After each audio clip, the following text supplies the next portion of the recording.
পুরনো কাগজ, উৎস দেশ পত্রিকা। আমি আপনাদের সঙ্গে সুদীপ মজুমদার। আজকের বিষয় পরিবেশ, জল সংকটের অশনি সংকেত। লিখেছেন ইমন চক্রবর্তী। অবাক জলপান নাটকের মুখ্য চরিত্র পথিক পানীয় জলের জন্য হাপিত্তেশ করে একদল অবুঝের পাল্লায় পড়েছিল, আর এ দেশে সেই ভূমিকায় অবতীর্ণ স্বয়ং ভারত সরকার। পরিবেশবিদদের মতে এই মুহূর্তে দুটো মোক্ষম সমস্যার সামনে বিশ্বের পরিবেশ। প্রথমটি অবশ্যই বিশ্ব উষ্ণায়ন, আরো পরিচিত ভাষায় গ্লোবাল ওয়ার্মিং। এখন তার সঙ্গে জুড়েছে পানীয় জলের সংকট। কিছুদিনের মধ্যেই এই দুই সমস্যার ফলে ভারতের পরিবেশেও প্রচুর অদল বদল দেখা দেবে। ক্যালিফোর্নিয়া বিশ্ববিদ্যালয়ের অধ্যাপক টি.এন. নরসিংহনের আশঙ্কা, কয়েক দশক বাদে প্রবল জল সংকটের মুখে পড়বে ভারত। তবে তার কারণ প্রাকৃতিক বিপর্যয় নয়, এর মূলে রয়েছে ভারতীয়দের জল অপচয়ের প্রবণতা এবং উষ্ণায়নের ফলস্বরূপ অতিরিক্ত বাষ্পীভবন ও আরো একটি কারণ, গোদের ওপর বিষ ফোড়া।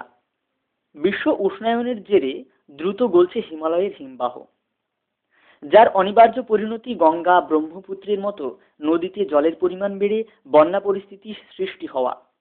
মজার কথা, এই বন্যা পরিস্থিতিও বেশি দিন স্থায়ী হবে না, কারণ সেই বিশ্ব উষ্ণায়ন। নদীর জল বাষ্প হয়ে উড়ে যাবে, আর বন্যার জল শুকিয়ে মাটি খটখটে হয়ে উঠবে। তখন আসবে খরার কাল। দুই চরম বিপরীত প্রাকৃতিক বিপর্যয়ের টান পড়বে পানীয় জলে। কিন্তু এমন ভয়ঙ্কর অবস্থার দিকে ভারত যখন এগিয়ে যাচ্ছে, ভারত সরকারের জলসম্পদ মন্ত্রক নির্বিকার। 1999 সালে এই মন্ত্রক ভারতে জল যোগানের যে তথ্য দিয়েছিল, তাতে বিরাট গলদ ধরা পড়েছে। বাষ্পীভবন এবং জল শোষণকে কোনো গুরুত্বই দেয়নি মন্ত্রক। অথচ বাষ্পীভবন এবং গাছপালার শোষণের মধ্যে দিয়ে যে পরিমাণ জল মানুষের হাতের বাইরে বেরিয়ে যাচ্ছে, তা ব্যবহারযোগ্য জলের যোগান 37% কমিয়ে দিচ্ছে। শুধু কি তাই? নরসিংহনের মতে ভারত সরকার দেশের ব্যবহারযোগ্য জলের পরিমাণ বাস্তবের তুলনায় অন্তত 68% বাড়িয়ে দেখিয়েছেন। প্রকৃতপক্ষে এদেশে ব্যবহারযোগ্য জল এবং ব্যবহৃত জলের পরিমাণের ফারাক এই মুহূর্তে বেশ কম।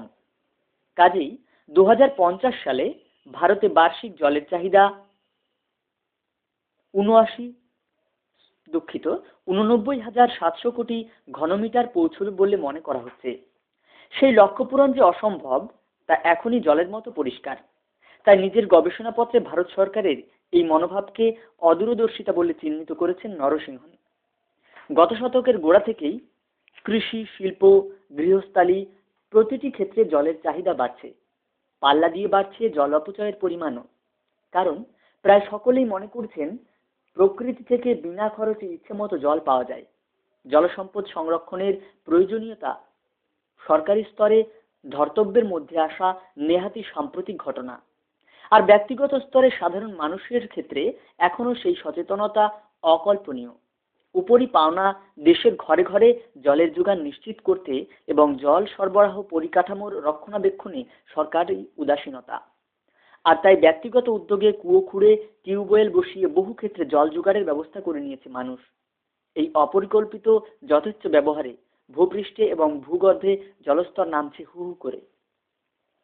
সমস্যা শেষ এখানেই নয়।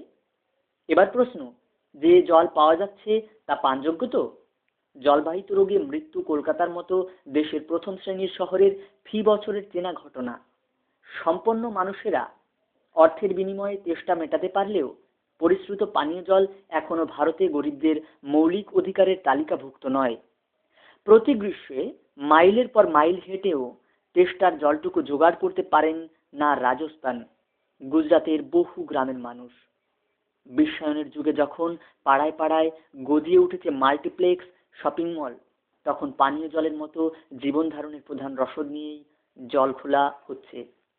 এখনো যদি জল সম্পদ মন্ত্রকের টনক না নড়ে, তাহলে চাতক পাখির মতো ফটিক জল বলে আকুলি বিকুলি করা ছাড়া উপায় থাকবে না।